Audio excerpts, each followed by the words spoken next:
What do you say, everybody? It is Tuesday, 9th of April, day after the great eclipse apocalypse 2024, and I'm Tactard Ted. You haven't heard from me in a while because I stay fucking busy. So how's things going, folks? You may say, what does this old son of a bitch have on his mind today? Well, several things. We're going to start out with a little bit of historical perspective. And what is the historical perspective about today? Well, of course, it's about fucking Ukraine. So, Macron, the president of France, he has taken the lead. He is the lead pit bull, the lead barking dog for NATO in the West, crying that Putin is terrible, Putin must stop, the Russians must stop. It's just fucking horrendous what the Russians are doing. And now he's talking about he is going to send French troops to Ukraine. Yes, he is. He's going to send French troops to Ukraine because, hell, we got to get France involved so we can get NATO involved, but not so fast. Article 5 says that if he goes into Ukraine on his own without the blessings of NATO, and his guys get bloated up by the fucking Russians, there isn't a whole lot that NATO has to do. Now, it doesn't mean they won't do. It just means that they are not obligated to invoke Article 5, which is automatic World War III, Armageddon, all that happy shit that everybody thought they avoided at the end of the Cold War. But Macron, no, Macron has to have that. He has to have it happen. Now, if you look at the historical ties between France and Russia, it's really fucking ironic. 1916, the Great War, World War I, for those of you who've actually heard of that thing, if you're not a product of the modern public schools, or you're an old fart like me and you actually fucking read, you will know about the Great War. Well, during the Great War, France got zapped like shit on manpower. France literally, why they're fucking a bunch of soy boys today is because they were bled fucking white during World War I. And by 1916, the manpower shortages after 2 years of attrition were pretty fucking bad for the French. So they struck a deal with Tsar Nicholas II to trade artillery rounds, guns, all that happy shit for manpower.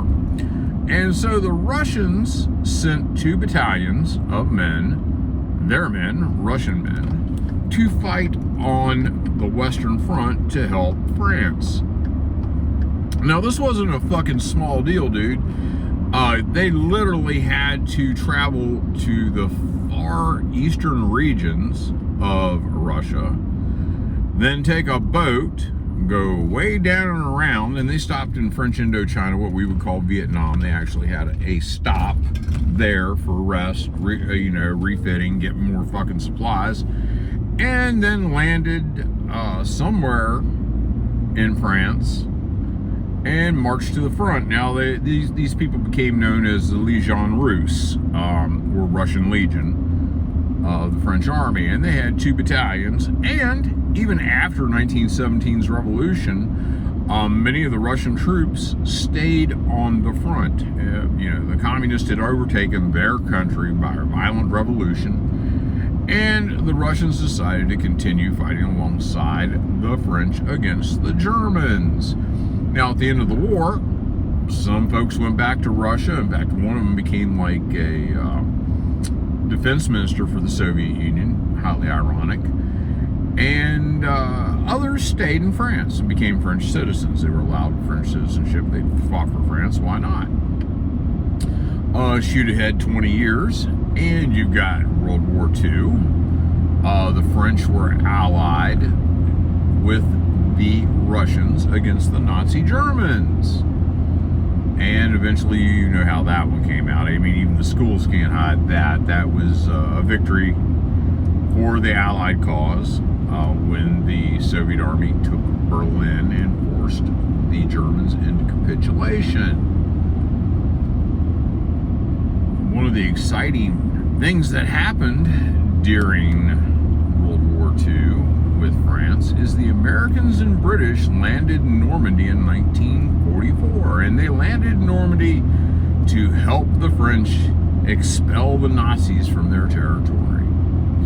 And just how fucking ironic is it that we're now at 2024, 80 years later, and the French are wanting to land troops in Ukraine to support an army that has battalions of Nazis serving in that. But, Tactor Ted, that's not right. Not all the Ukrainians are Nazis. Well, yeah, you're right. Not all the Ukrainian soldiers are Nazis. But here's a fucking newsflash for you. Not everybody who was in the German army in World War II were fucking Nazis either. But in the SS, the so-called elite units, they were all fucking Nazis. Kind of like the elite units of the Ukrainian army, like Adar and Azov and Kraken and all those really, really cool guys that we wouldn't fucking supply before the war because we knew what they were. And now we're just giving them everything hand over fucking fist. So Macron doesn't seem to remember his history. He doesn't seem to remember the things that Russia has done for France. World War I, sending troops to France to fight on French soil. World War II, taking massive fucking casualties to help fucking defeat Nazi Germany. No, we can't remember all that again. We are going to have to fucking stand up for Ukraine. Now, before any of you get this weird idea that I'm some sort of a fucking pacifist fucking soy motherfucker, it's not true, because I'm not anti-war. I'm anti this war, but I'm not anti-war. I'll be total disclosure, man. I'm Tactard Ted. I've made my fucking life in violence. Violent occupations, violent shit that I have done. I am no stranger to fucking violence. I do not shy from fucking violence. I got no problem with fucking violence. Violence will solve a lot of fucking problems. Ukraine, however, is not our fucking problem. But, Tactard Ted, you're an anti-communist. Yes, I'm an anti-fucking communist. And guess what? Communism went away in 1991. The Soviet Union disbanded. And for those of you who don't fucking seem to remember because you didn't fucking learn this shit in school or you weren't paying fucking attention at the time, the Soviet Union had a lot of republics. 15 individual republics made up the Soviet Union. And, republics like Russia, Belarus, Kazakhstan, Uzbekistan, Kyrgyzstan, Georgia, Moldova. But there's one republic you guys seem to forget that was part of the fucking Soviet Union, the Republic of Ukraine. Yes, Ukraine was part of the Soviet Union, and they were all fucking communist. And unlike the Baltic states, and the Baltic states, in case you don't know, are Estonia, Latvia, and Lithuania, those countries were absorbed into the Soviet Union at the end of World War, in the pre-World War II era, and post-World War II, they were reabsorbed into the Soviet Union with the victory over Nazi Germany. Ukraine has always been part of the Russian Empire. There has never been a Ukrainian government of a nation called Ukraine that stood on its fucking own. Not since the days of the Kingdom of Kiev and Prince Oleg and all that shit. And I'm not even going to go into that history lesson because a lot of you folks won't get it. Ukraine was invented by the communists. Those borders were drawn up by the Bolsheviks after the revolution. They made it its own republic, and they screwed with the borders. And Nikita Khrushchev, I don't know if you ever heard about him, but if you ever see a guy at the UN talking shit, banging his shoe on a podium, that's a little dude named Nikita Khrushchev. He was, after Stalin, he was the leader of the Soviet Union. Not a real big fan of us, although he really loved Pepsi Cola. And he brought corn to Ukraine. He is often known as the Maiznik, and that's something totally that you don't need to know, probably no interest in whatsoever, but it's part of the fucking history of the deal. Nikita Khrushchev, who was provisional governor of Ukraine for a while under the Soviets, post World War II, before he fucking became the leader. During the anniversary, I think it was the 1500th anniversary of Kiev, and he gifted Ukraine a little peninsula on the Black Sea called Crimea. Yes, Crimea. Crimea used to be Russian. Even the fucking Soviets early on did not fucking take fucking Crimea, Russian fucking territory, and give it to Ukraine. That was done by Nikita Khrushchev. Now, if you have any doubts to who owned Ukraine, and you happen to like music, and you happen to like a band called Iron Maiden, there is a song called The Trooper by Iron Maiden, which is basically about the charge of the Light Brigade, which happened during the Crimean War. And you know, they don't talk about Ukrainians, he talks about the roar of the Russian guns. Well, everybody fucking knows what it is, but you get lied to and you only get half fucking truths. So, yeah. The takeaway here is Ukraine's an invention of the Soviet Union, and Crimea has always been fucking Russian. But you wouldn't know that by listening to the news. You wouldn't know that by any of this other bullshit. But how fucking ironic. How absolutely fucking ironic that the partnership between the Russian people and the French is now in the shitter because the French want to fucking support the Ukrainians. And look, if the Ukrainian cause was just, I'd say go for it. I do believe that people need to be freed. But when we're going to send tons and tons and tons of money, and it's going to go in a black hole, which Ukraine, up until the war started, was well known as the most corrupt country in Europe. One of the chief human trafficking countries in Europe, a haven for ISIS within Europe. All these things were known. All these things exist pre-2022 when the war started. You can go back and Google it. Although those are disappearing, the stories, you know, we put it down a memory hole. And they've started to learn now on the internet to start cleaning up. They retcon all this shit. They clean it all up and they fix it up so you guys will think what you're told to think.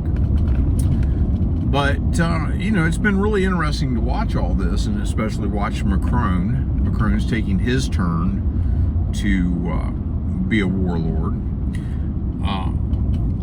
You know, the Germans have been hot on it. The Brits have been hot on it. Now the French are going to be hot on it. And there's a big shit show going on this week. Well, one of Macron's defense deputies called Defense Secretary Shoigu of the Russian Federation. And they had a conversation, and basically the French were maintaining that the Ukrainians had nothing to do with the terrorist attack 2 weeks ago in Moscow. And the Russians are calling bullshit on it. Now, I want to talk to you about fucking terrorist attacks real quick, and I want to have a comparative deal here. When the Nord Stream pipelines were blew up, there were a lot of innuendo about that Russia blew up their own fucking pipeline. Yeah, they trashed billions of dollars of their own fucking investment because, hell, Russia's such a rich fucking country. Or is Russia a poor fucking country? Which is it? Make up your fucking mind. You can't have it both ways. But there was investigations, but then the investigations are halted, closed, and never disclosed. Now, the Crocus Theater, or Crocus Theater, however you want to fucking pronounce it, in Moscow, the FSB is doing a thorough investigation.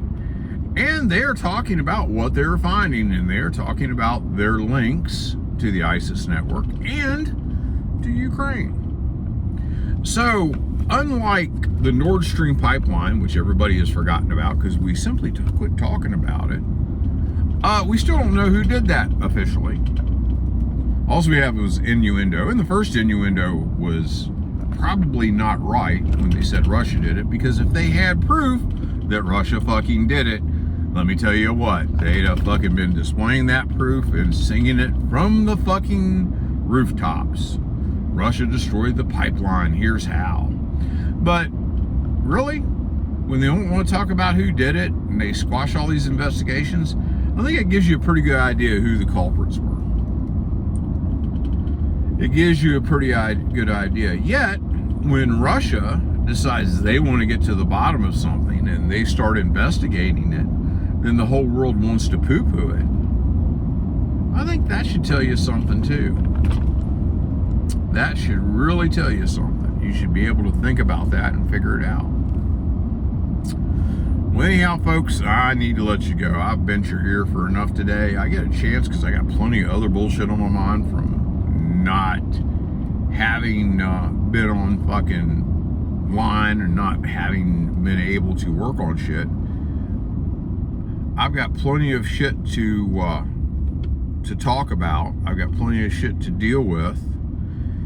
And hell, dude, I'll probably make another video a little later on. So anyhow, you folks take care, and I'll talk to you later.